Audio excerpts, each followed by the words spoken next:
Good afternoon, everybody.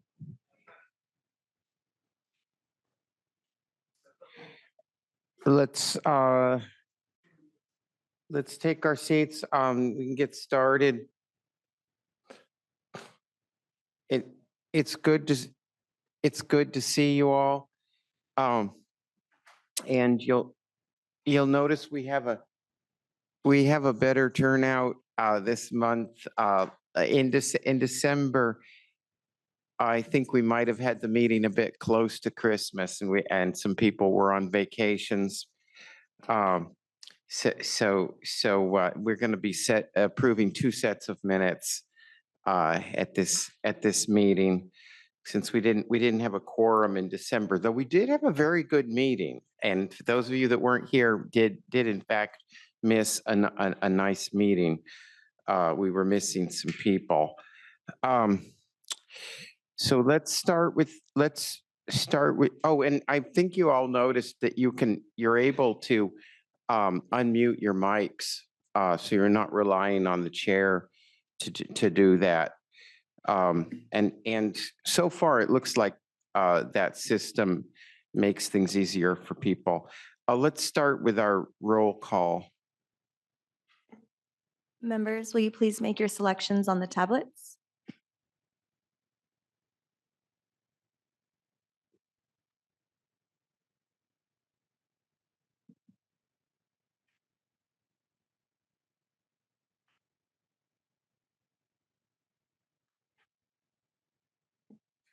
Chair, we have a quorum with 10 members present. Wonderful. And we all did that successfully? I'm just doing a quick count here. There's in fact 10 of us. Okay. 10 members present and 5 members absent. Okay. Thank you. Wonderful. Okay.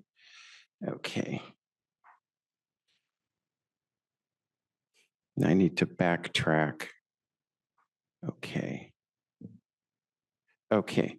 And next we have item number 2, public comment.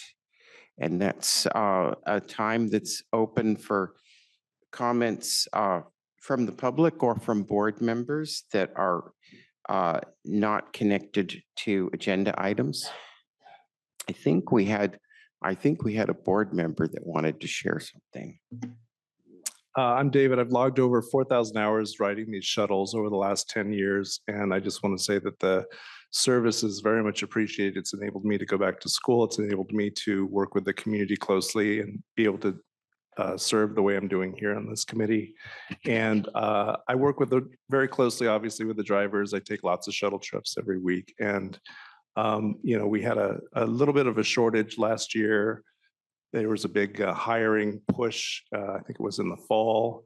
And the new drivers have really just done a great job. Their training has gone through really well. They're consistently, when you think about all the trips that they have to make all the time, all the day throughout San Diego County, and all of the riders they have to have and how customized some of their needs are. I'm just very impressed with the drivers. I never see them angry. I never see them short-tempered. They're always positive. They're always happy.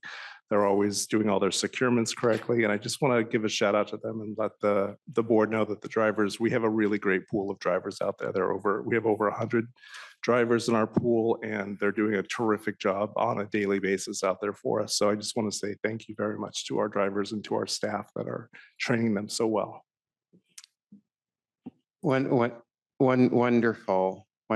It's so good to know how much our drivers are appreciated.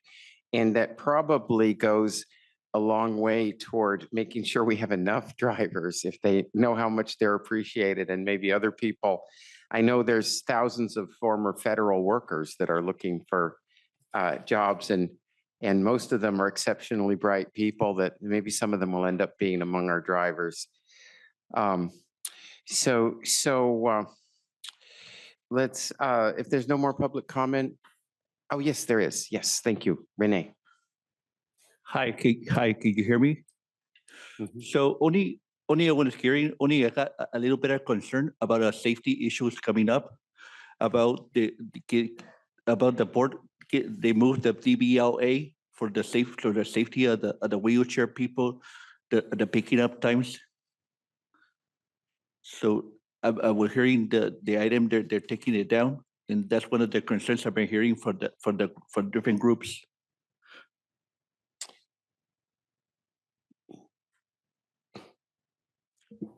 I believe he's talking about the do not leave alone policy that we Mhm. discussed last week. Yeah. Is that on the agenda for today? No, it's not.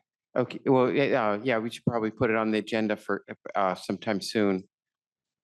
Wonderful. Thanks so much, Renee. And next we have approval of the minutes, September 12th and December 19th. Do we want to, we can approve them both together, am I right? Okay, and we'll need a motion. Motion to approve the minutes? I hear a motion from David. I get, the chair can second a motion, right? Yes. Okay, I'll go ahead and second that. And we can take a vote on that. Members, please make your selections on the tablets.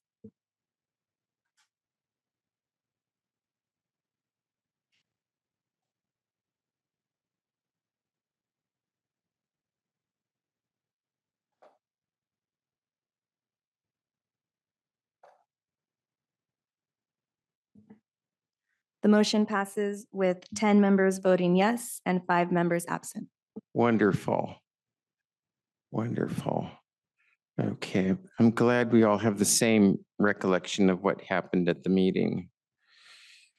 Okay. And next we have one of the most interesting items that I always look forward to, with the comprehensive operational analysis. And I do like to embarrass people that I think are especially good at their jobs. I sometimes joke with my students that if I haven't embarrassed you at least once, you probably should be working harder. But I had the chance to work with Brent Boyd about 10 years ago in a very different context, and I always look forward to his presentation. So thank you for joining us. Thanks, George. Now I have some pressure on me. Thanks, George. Good afternoon, everybody. My name is Brent Boyd, Director of Planning and Scheduling, and I'm here to present about a project that's coming up called the Comprehensive Operational Analysis. And what is a COA? It's basically a project that features an examination and evaluation of a transit system to determine where improvements could be made to make transit service more effective and efficient. This is something that transit agencies do all over the country. We've done a couple over the last several years, back in the late 2000s and then the late 2010s for the most part. And we're looking to start another one. I'll get into that, why we want to do it in the next slide. So what exactly is a comprehensive operational analysis? It's an analysis of current and future ridership, travel patterns, demographics, land use, operating costs, how much does it cost to operate our various routes, and performance in relation to Board Policy 42. And what Board Policy 42 is, it's a board adopted policy that governs our evaluation of transit services and then guides our implementation of changes for anything that we've identified that needs a change. Either more service or less service or otherwise. Yeah, and ultimately the COA will result in recommendations for changes to the transit network to improve transit productivity and availability with realistic funding scenarios. And I'll talk about the funding scenarios in a little bit. So why now? Why do we want to do a COA now? Well, first one we did was in the late 2000s. We implemented a lot of changes from that one, really improved the service, but then we were hit with the Great Recession pretty soon thereafter. We had really invested in high frequency services, and we saw a dramatic increase in ridership right away, but then we had the Great Recession, had to cut back a lot of the improvements that we made.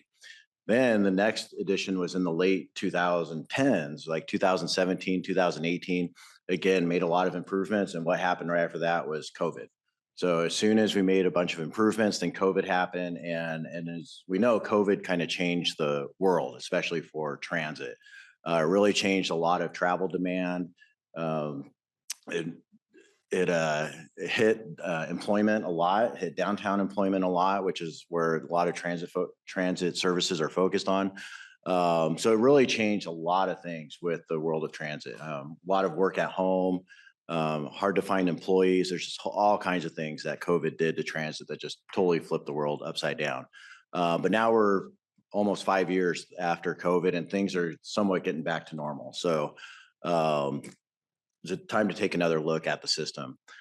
Since the last COA, there's been significant recent transit investments in the region, such as the Blue Line extension up to Midcoast. The Blue Line was extended from Old Town all the way up to UTC. We've implemented a couple rapid bus services in South Bay. We've done a number of other things in transit. So things have changed since our last COA. Budget concerns. Budget concerns are a huge topic right now, not just for us, but transit across the nation and really public agencies across the nation. Everybody is facing budget concerns. We are faced with the potential of $100 million budget deficit in the next 3 or 4 fiscal years. So we need to start preparing for that now. We're preparing for the potential of increased revenue, whether it be through a ballot measure or some other means. Or if not, then we're looking at dealing with our existing funding, which may result in significant service cuts. So that's what the COA is going to be geared towards. I'm going to talk about a couple of planning scenarios in a second. The COA has gone through the executive committee and the board of directors. We brought it to the executive committee in February, presented a summary and potential schedule for it. It was voted to recommend to the board of directors as well as begin preliminary efforts at researching a ballot measure, and then also working with SANDAG and NCDD to conduct a fare study. The fares are governed by SANDAG, by the Regional Fare Policy Ordinance, and then MTS and NCTD work with SANDAG to kind of come up with a regional-wide effort. So that's going to be an effort that kicks off soon. Fares have not been raised since 2009, and the effective fare from 2009 is down, I forget the exact number, but it's down about 30% from what the fare was. So in 2009, $250 is worth about 70% of what it was. Now it's worth about 70% of what it was in 2009. So while we haven't increased fares, we've effectively seen a fare reduction due to inflation and cost of living and all that kind of stuff. So we brought it back to the board of directors last month after it went through the EC. And they voted to pursue the recommendations, but they wanted follow up with some additional details regarding the scope of work in the project and how we're going to select the consultant. And I'll get into the consultant selection in a little bit. That went to the EC last week with no recommended changes. So now we are full bore into the project. So the goals of the COA will be to develop strategies to address current and future travel demand with projected funding levels, integrate with the region's current and future multimodal transportation system. So heavy rail, the coaster, our roadway network, all the different transportation systems that are out there, realign existing services and operational frequencies and spans of services based on proposed service strategies. We're going to develop a couple different service strategies, which I'll get into in a second. Develop phasing plans for and financial programs to support the implementation of those service plans, and critically to ensure that community input will be considered throughout the studies. Our marketing department will be handling that. There will be 2 different planning scenarios for the COA. Again, one is assuming that we get some additional funding somewhere, whether that be through a ballot measure or increase in state funding or any other method. Right now, we're projecting a increase it's kind of a ballpark estimate, about $75 million in additional revenues. Our overall operating budget is about $450 million, but that's not just operating. That also includes capital and a number of other things. So $75 million in additional revenues for transit service would probably be an increase of about a 25% increase of our existing service or something in that ballpark. So scenario 1 will be looking at what we can do if we get additional funding. How will we increase transit? Will we increase frequencies on the buses, the trolleys? We did a previous ballot measure proposal back in 2020 that we did not end up pursuing because of COVID. That proposed 21 new rapid bus lines. So that's something that we'll look at. Which ones of those are relevant today that were relevant before? And I'll talk about that in a second as well. Scenario 2 is what happens if we don't get additional funding and we are stuck with our current budget levels. That would result in a budget shortfall of about $100 million coming up in FY28, basically. We're estimating of that $100 million, we would bridge that gap in a number of ways, but inevitably there'll be some service cuts. We're estimating out $30 to $50 million in service cuts if that were to come to fruition. The ballpark estimate of what $50 million in service cuts is, it's pretty stark. It could be the complete elimination of trolley operations, which we would never propose to do, but that's kind of the scope of what we're looking at. It could be the elimination of all weekend bus and trolley service, which again, we would not propose to do that, but we just want to give people the scope of the situation that we're dealing with. So as part of that, the COA task will be one, collecting data and reviewing existing conditions. We'll really get a handle on what's happening out in the system, not just in terms of ridership, but we'll be surveying people, we'll be surveying the public, we'll be looking at sub-regional issues and identifying demographics within certain sub-regions, identifying how people are using the system, whether they're using it for work, for school, for tourism, for other purposes. We'll be looking at income levels, just all sorts of different demographics and such. Then we'll be taking all the information that we gather in the data collection and existing conditions task and evaluating our system. How are we meeting our current goals? How are we meeting the existing demands from the ridership? How are different routes performing by different times of day, different days of the week, different segments, and so on. So we'll really we're constantly evaluating our routes as a general course of business, and this will be even a more in-depth analysis. The task 3 will be evaluate the recommendations that came out of Elevate 2020. And that was the previous measure that I talked about that we looked at doing a ballot measure. We ended up not pursuing because COVID. We actually had a decision point to go to the November 2020 ballot in basically May of 2020. COVID struck in March of 2020. We realized that wasn't it wasn't the perfect timing to go to the ballot. But we had done a ton of research leading up to that to look at what would be great for the transit system, what would work for the public, and so on. And what came out of that was, again, a lot of frequency improvements to the trolley, to the buses, span improvements, and so on, and the implementation of 21 new rapid bus lines. So we'll be taking the results of that evaluation and, again, seeing if those proposals are relevant today as they were back in COVID times, back in 2020 or pre-COVID times, I guess. We'll take all that information and then we'll develop 2 different plans. The first one would be that service plan for increased budget. That's the scenario 1 that we talked about, the $75 million in additional revenue.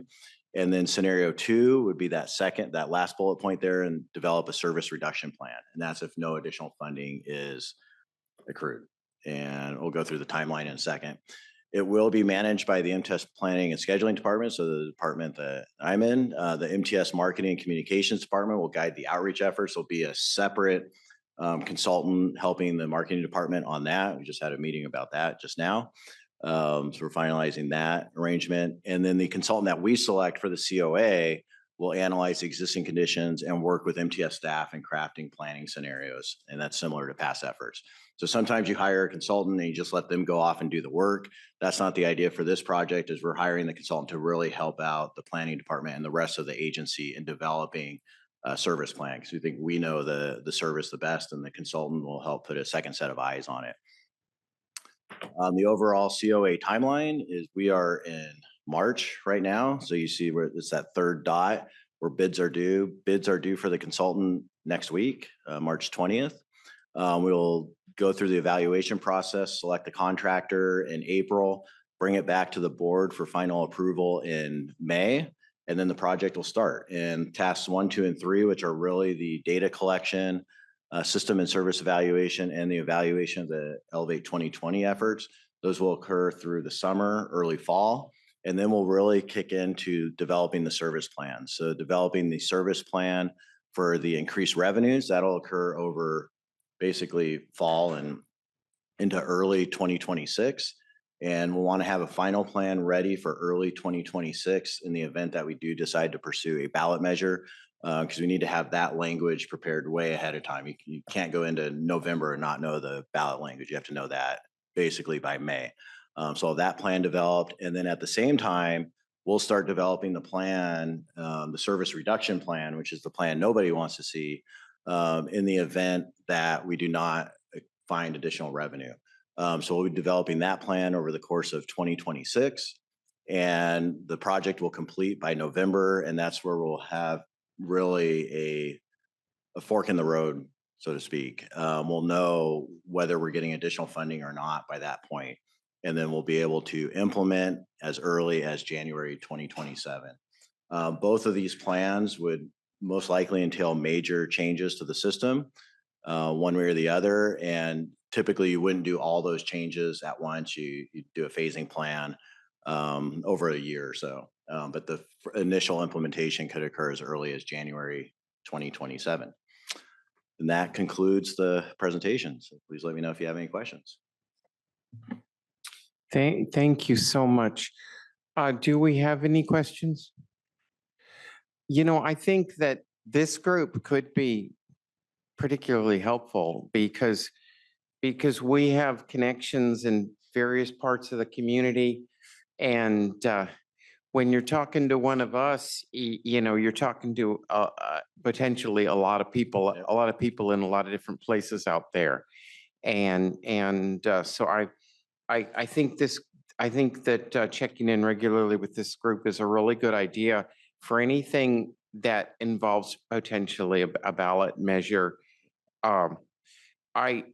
One thing I can tell you is that the timing makes a huge difference. And then in Lemon Grove in 2020, we had a sales tax measure that got 42% of the vote. In 2024, almost exactly the same measure got 72% of the vote. And so it just, I mean, so much can change depending on the timing. Voters are kind of unpredictable. And I would encourage folks to just go ahead and try, because if you wait for the best time, you could be waiting forever and you don't really know when the best time is. I think that's a lesson that we learned. And no one will fault you for making more than one try. There's sometimes people say, oh, we have to take our best shot. It's like, nobody will fault you if you take more than one try. If you fail and try again, voters actually respect that. A lot of voters actually will take a second look at something that they see a second time and might even give it, you know, extra points for persistence. So I wouldn't hesitate. I was gonna ask if is there anybody who's particularly focused on the paratransit aspect of a potential ballot measure and looking at how that plays to voter sentiments? The reason I mentioned that is I can tell you that anything involving seniors and people with disabilities is adding to public support for a measure. And there's a significant number of people that are conservative, that don't like taxes, but who will support things that help senior citizens and people with disabilities. So maybe speak to that. So I would say that'll be addressed in two different ways. So as one is the comprehensive operational project itself, which will really be looking at the operations and the performance and all that kind of stuff and how we can improve services and such. So we'll be looking at paratransit as part of that overall analysis. And then separately, in terms of the ballot measure, then we'll be doing a separate ballot measure effort, and we'll be hiring a consultant to look at, you know, polling data and doing public outreach and seeing what performs well and that type of thing. And I'm sure paratransit will certainly be a big part of that. And you're right, you know, not to get a transit ballot measure to pass, you need more than transit riders to vote for it. You need the general public to approve of it. And generally, I think transit is very well regarded generally. But yeah, I think anything with seniors and paratransit related, I think will definitely be a big part of the ballot measure language. I think we had a couple of questions over here. Oh, wonderful. Yes, Tim. Thank you, Chair. And thanks, Brent, for the presentation. I think you just answered the question that I was thinking of, but are you able to have incorporate into the COA paratransit data in terms of like locations, origin, destination, and when folks are traveling? Can you incorporate that into the COA as you're looking at service areas that you might be increasing or decreasing? Yeah, it'll be part of the analysis. Thanks. Much like the chair, I see Brent on many occasions. Usually it's more Aztec sporting events, so it's much more pleasant than talking big about game in an service hour. reductions. In fact, the most common or the most well-known game is COVID. We were up in Reno, I think. That's right. Yeah, That's right. exactly. Yeah, that was a great year. So one of the questions I had for you, Brent, is seems like the 2004, 2006 COA was pretty large. I think that was one of the more larger operational changes that I can ever recall.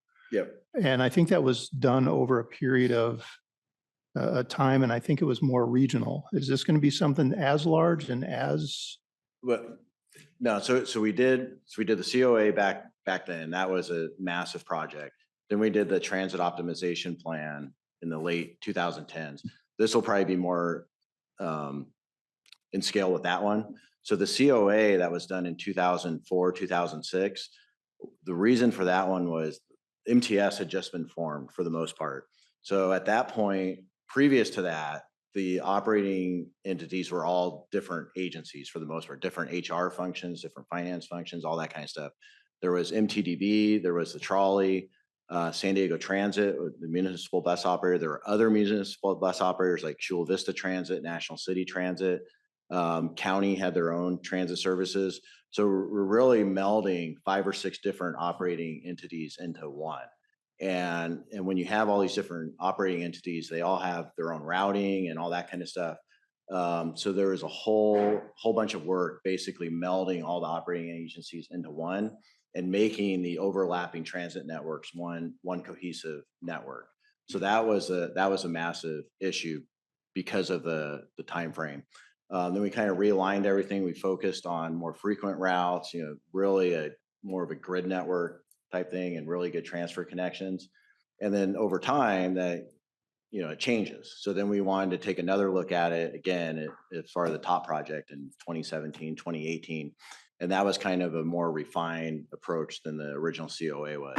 And then this will probably somewhere in the middle of those two, because we want to refine the services, but we also have this major funding issue in front of us. So probably a combination of the two.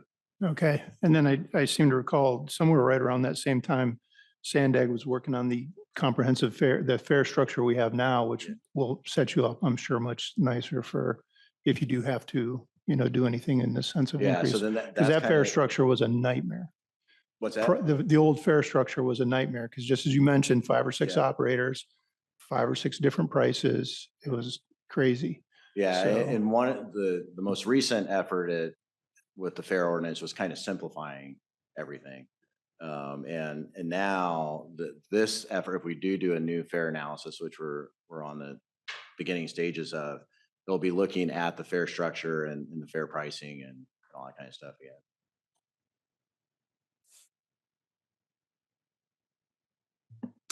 Anybody else? Yes. Hi, good afternoon, Letty Zuno. In your planning scenarios of the COA, and I think you explained it a bit, but you talked about 75 million in additional revenue. This figure came from where? Is this a figure with the assumption that there will be a successful ballot measure? Yeah, and it's just a ballpark estimate.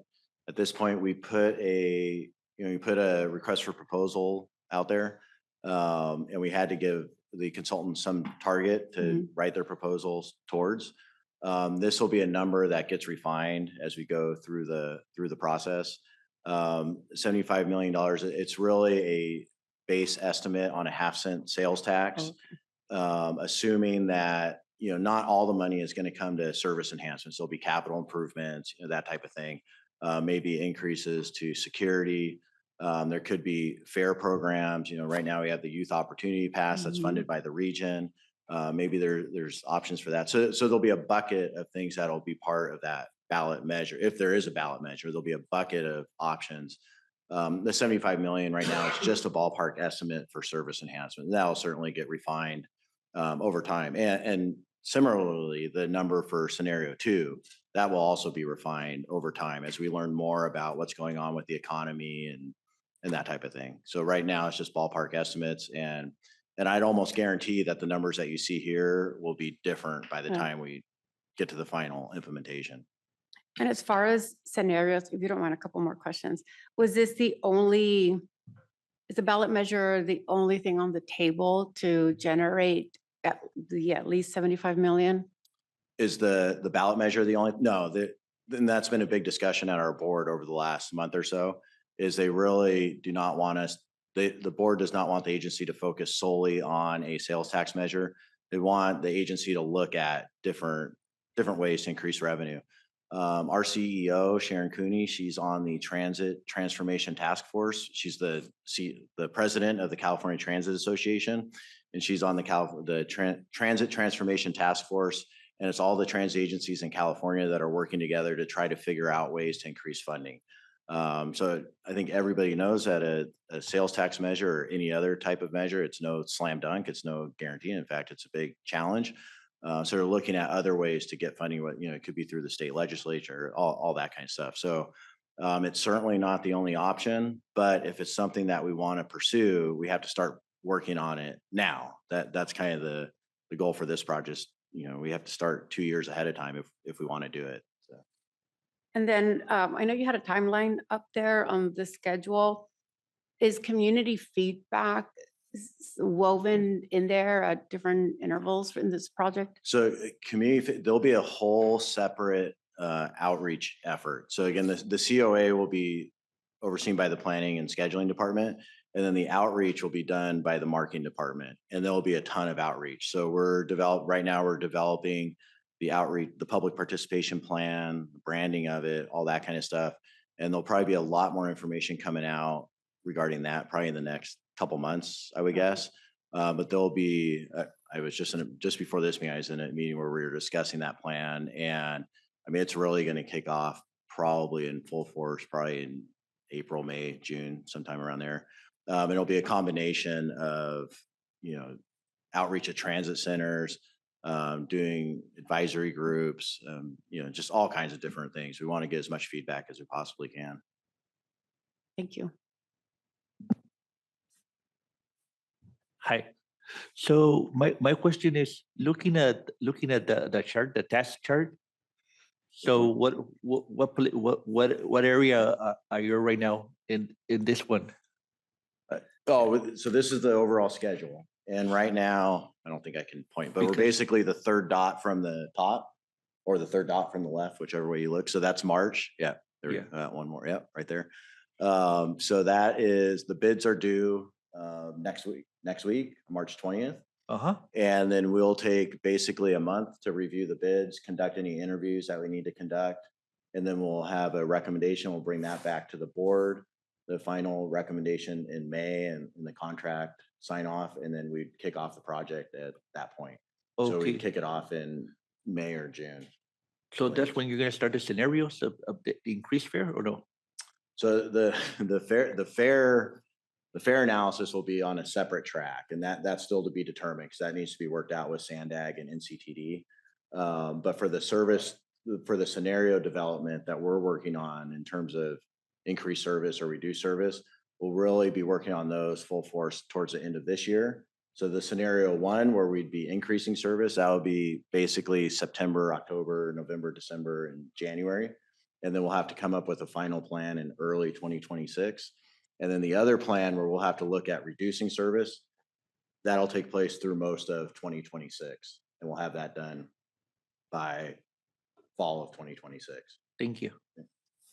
Yeah, I know it's kind of confused. There's a few different things going on all at the same time. So it's hard to keep track of all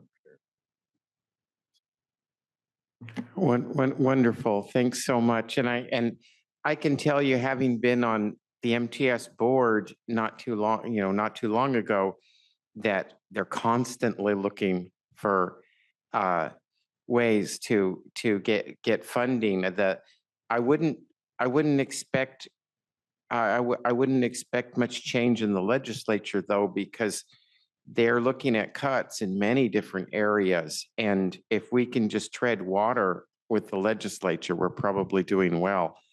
And sometimes people look to private business like the various healthcare institutions pay to have their names at trolley stations, and that's a really positive thing. But I think we might have gone as far as we're going to go with that. We have institutional names at lots of our trolley stations. And that is a way of generating funding, if you ever wondered what the motivation is there. Yeah, thank you so much. Can you remind us, and I could have told you a few months ago when I was on the board, but I can't quite remember right now, where is what we think of as the fiscal cliff, where the federal funding is going to run out, and we will in fact see this drastic change if we can't find a way to get more revenue. So it's kind of a moving target, but the latest is basically FY 28, towards the end of FY 28. So that's why the target to finish this project is by the end of 2026 to be able to start the implementation earlier. So we're already in the process of addressing the problem as we get into that, before we get to the fiscal cliff. So we've addressed it before we get there. That sounds eminently rational. Yes. I think yes. Todd had one more. Todd had one more. Yes, Todd. Yeah, Brent, just a quick, since I see in June, it's board approval and projected start date. Can somebody come back and give us like maybe a little, even if it's not you or Charles, maybe even just where things are at in June in relation to this? Thanks. You can come back as much as you want. Well, I mean, I like seeing you. You can come every meeting for all I care. We meet every 3 months, and that actually would not be too often. Whenever you want to visit us, yes. And my sense is the project will be moving very quickly, and there'll be a lot of things that are different every 3 months. So I think it's certainly worthwhile to provide. There'll certainly be things to update every 3 months. I think that'd be really good. Yeah, I think that'd be much appreciated. Thank you. And we got lots of input. Good. Our next we have our item 5, our fixed route and trolley update with Keith and Aaron.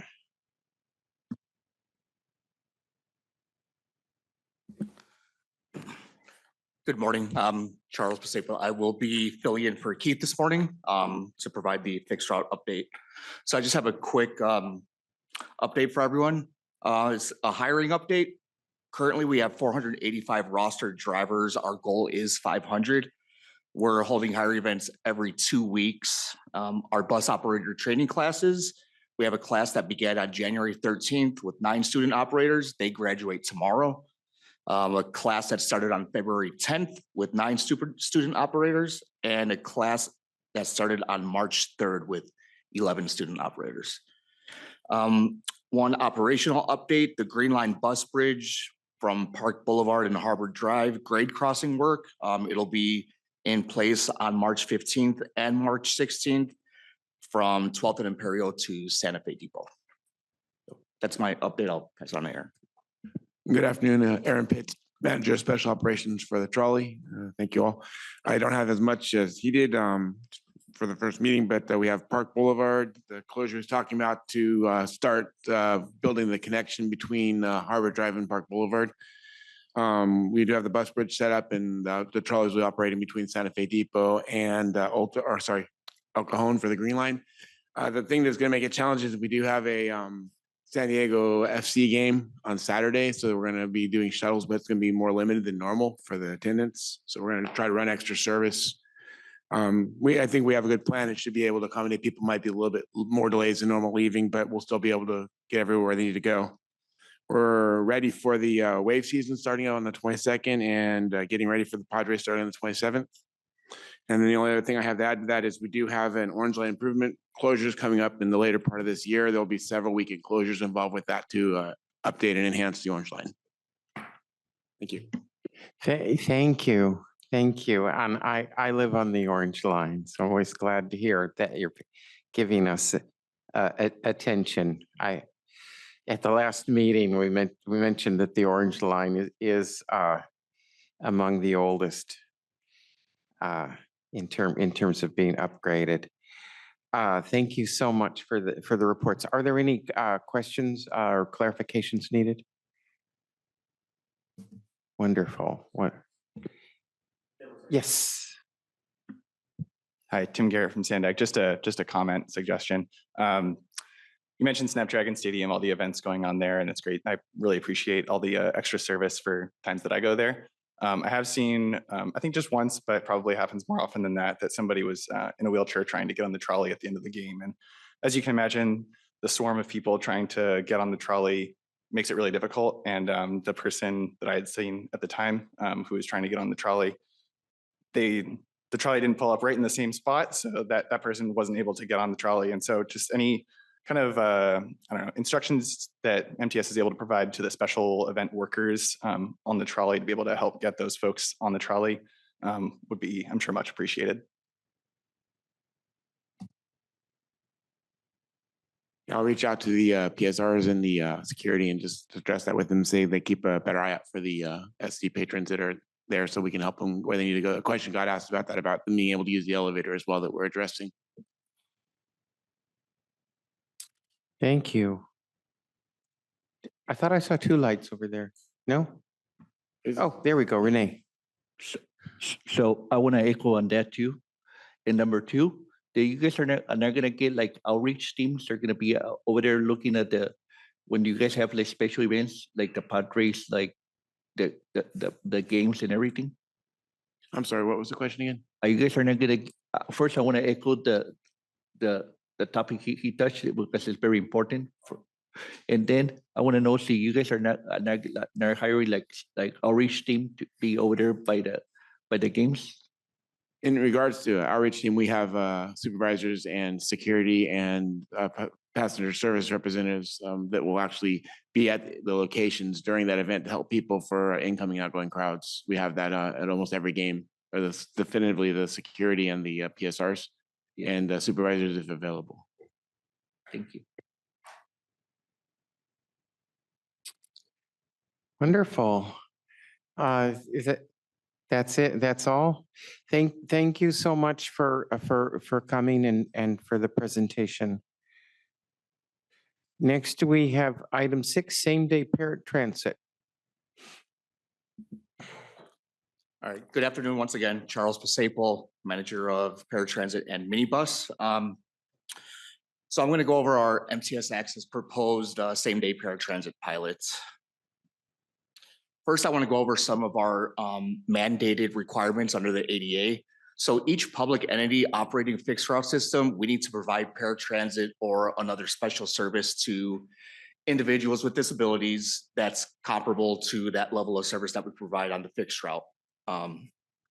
For any day that a transit agency operates complimentary paratransit, it's obligated to allow individuals to reserve trips on that day before. So for example, if we operate service tomorrow, we're obligated to allow them to reserve trips today. And then the fare trip charge to the ADA paratransit eligible users shall not exceed that twice of the fare on the entity's fixed route system. So currently our fixed route system is $2.50 and our paratransit fare is $5.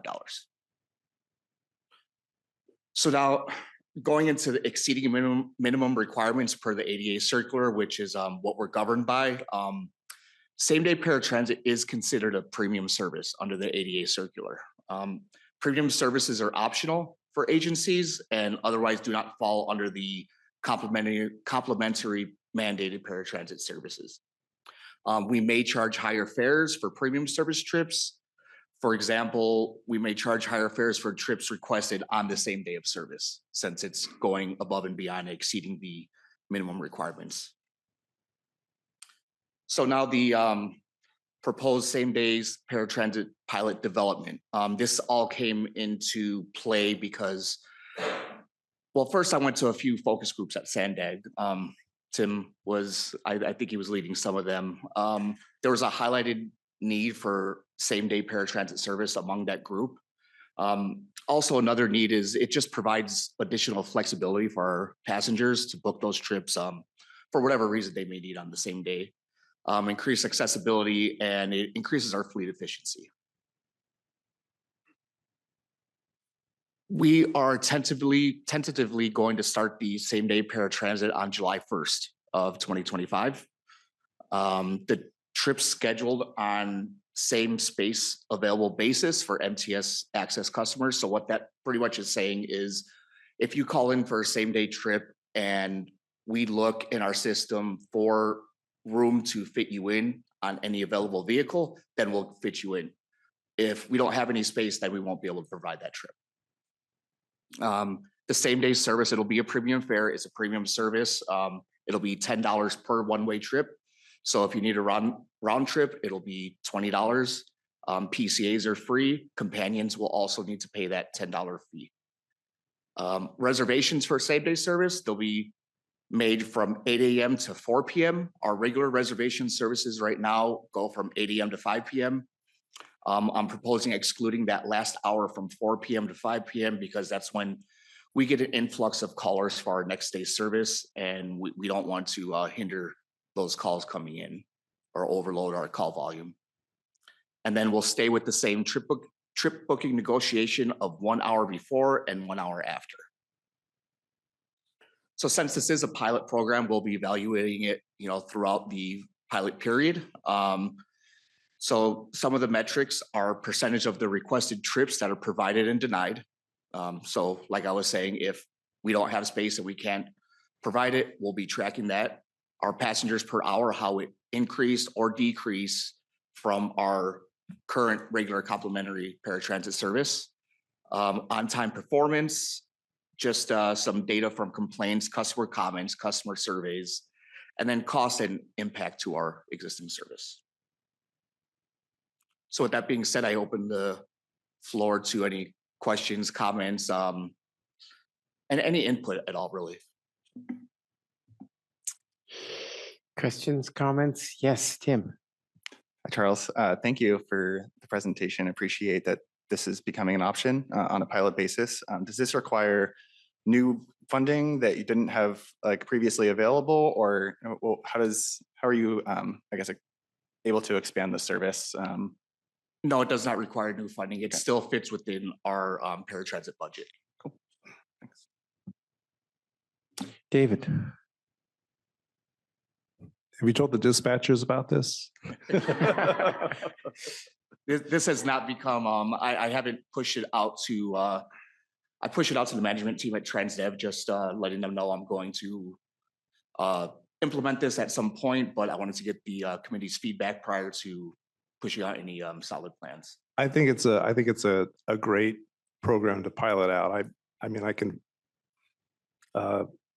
there are a number of times when I've had changes in my schedule, and I've wished I'd been able to change my reservation same day, just because my schedule has changed. Something's extended, something's shortened, and it's made a big impact for me. I might have a change with a class. It gets extended, pushed back an hour, and then maybe I'm sitting at the campus until 11 o'clock at night for 3 hours in the rain because there's no ability to really change that. So I applaud your willingness to pilot a same-day program, and I definitely applaud the dispatch operators that are going to be throwing in on that labor. I did have a quick question. Last year, you extended the amount of advance time for people to make reservations, I think, to 2 weeks. Was that right? People could make reservations 2 weeks in advance? 10 days. 10 days. Yes. Sorry, 10 days. How's that going? Is there any kind of update on that? Have people been using that program? And I'm putting you on the spot, so if you don't have any answers now, we could talk about it I don't next have time, but- specific data for that, but I can tell you now I do not receive much feedback on that, whether it be negative or positive. But I could look into it and follow up with you next. Yeah, we could hear about it next time. I'd appreciate it. Thanks. Of course. And Renee. Hey, Charles. Hi. Hey, I was hearing about you. So you're going to start a pilot program. So about the new person trips, or how? Yes, the same day paratransit trips. So currently you can't, we don't provide the service to book a same day trip unless it's on a will call, and those are special circumstances. But with this pilot, you'll be able to book a same day trip if we have the space available. Thank you. Yes. Yeah, Jacob. thank you. I just want to echo, I think this is also a great program. I'm with the county's aging independent services, and we're constantly getting asked about same day service options. So I think this is great. As far as the pilot piece of it goes, do you have a sense about how long the pilot might last? We're or- proposing to push it out at least a year.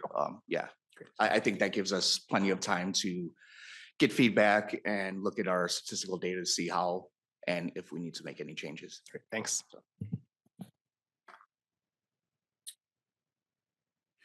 Wonderful. Well, it's very exciting. And we'll be eager to see how this develops. And our last, well, next item, number 7, the MTS access update, again with Charles. All right, so I'll, for many of you that weren't here, the last meeting, I did go over some of these statistics, but I will continue to go over them every quarter. So our total passenger count continues to rise. We did see a dip a little bit in November, December, and a little bit in the beginning of January, but you know, the holidays kind of affect that. I think that's transit wide, not just paratransit. Wheelchair percent of overall trips stays consistent around 28, 29% of our total trips. Our on-time performance continues to be great. Our standard is 88%. And as you can see through the graph and charts here, we are consistently above that, reaching somewhere around 90 to 92%. Our complaints, we do have 27, while it may seem like a lot as a whole number, based on the amount of trips that we provide, this is a really good number. And then our compliments stays relatively around. It fluctuates a little bit. It dipped again in November, December, but rose again in January. So. Wonderful. Okay, looks like we got what we needed there. And moving on to the other items, committee member communications and other business. Anybody got anything for us? Yeah. Yes. Good Christian. afternoon, everyone. Christian, operations manager for FACT. So real quick, we are going to be rolling out our AFA cycle 2, hopefully early May. So we're just preparing for that. This time we're going to be focusing more on same day wheelchair service. We will be reaching out to MTS and CTD to make sure that we are working with them and just make sure that those gaps are covered. So there's some work for us to do with them. We're also working with the United Taxi Workers to try to provide airport transportation, wheelchair accessible transportation to and from the airport. That is going to be a little bit of a challenge, but we're working diligently and hopefully we can come to a resolution on that. So again, it'll be probably early May. So please just stay tuned to our website and for more updates. That's it. Thank you. Any other? No? And number 9, our next, oh, I'm sorry. I didn't see you, Renee. Yeah. So, and I wanted to ask Diana about it. How the 88 group is the one that we did for the, because I got the email, but I didn't understand the group we were doing, our chat group, how it's going. Because I got an email from Diana about the chat group that we were working on. I'm sorry, Renee, can you repeat the question, please? The chat group, remember? Chat group.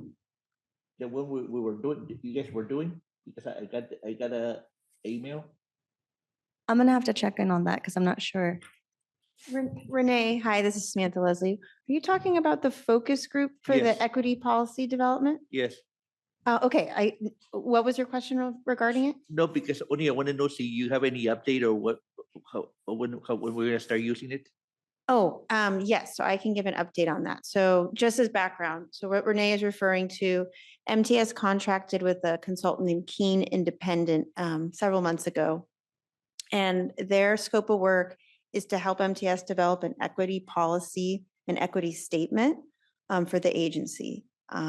This was something that came out of the social equity listening tour, is something that the public wanted to see from MTS, just a clear mission on what are our goals as an agency on providing service? What does that mission look like? And we wanted to make sure in developing that statement, and how do you achieve that, getting a lot of feedback from the community, including not just the community that we're providing service to, but the employees that provide the service here at MTS and through our contractors. So we're in the beginning outreach phase. So we don't have any documents or reports to provide. Currently, the consultant has done some internal focus groups with MTS employees. They've also reached out, if I recall, to this committee to see if anyone was interested in providing any feedback or involving in any focus groups. Next, they're going to do some outreach and focus groups with some external stakeholders. We're also going to do an online survey with MTS employees, particularly those that are out in the field, as well as our MTS contracted staff. And then from there, they'll be kind of detailing a little bit of some background and reports, and kind of give us a path towards how we would go about getting a statement together. So I can give this group updates as that continues forward. Thank you. Yeah, that's immensely helpful. And I remember when we hired the consultant, and I'm glad to see this is coming along. And I if it's not too late for people to come on board, I remember this group was asked if we would like to participate, but sometimes it's good to ask more than once. George, Yes. and one more thing, and don't forget about the item I told you at the beginning because I feel it's going to be a safety concern about the DLBA, the one they're trying to cut it off. The do not leave alone. We can definitely Yes. add that to the agenda for the next meeting. Yes.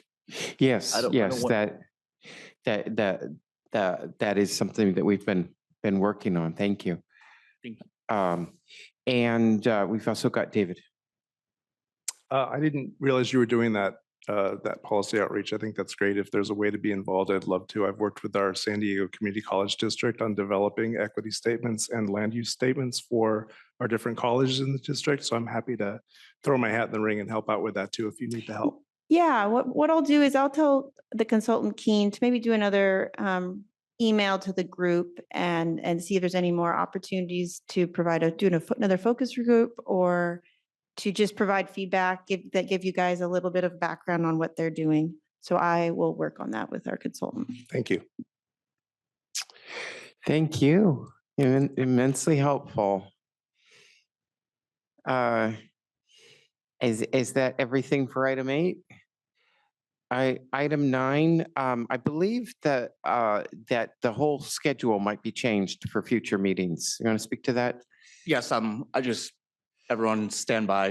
We're working on amending the schedule for the remainder of calendar year 2025. So just stand by. You'll receive an email and communication on that once we come to an agreement. Because when I first got on this committee, the working assumption was that this meeting would happen on the same day as MTS board meetings, and that I think that over time people came to the conclusion that actually the opposite might be better. That it wasn't really a benefit to have so many meetings packed into one day, and it might actually benefit from moving things around. And I applaud our staff for doing what works best for staff, because frankly, the rest of us can make it work. I'm most concerned with the folks that prepare the agenda and do the work in between the meetings. So we appreciate that. And if anybody has concerns about the meeting time, Charles, probably it'd be good if they contact you. I think we can probably assume that it would continue to be a Thursday. Yes, we'll, like I said, we'll Yeah. reach out to everyone and Yeah. once we. Are we ready for item 10 is the briefest of all of them? Are we ready for adjournment? Thank you all for coming.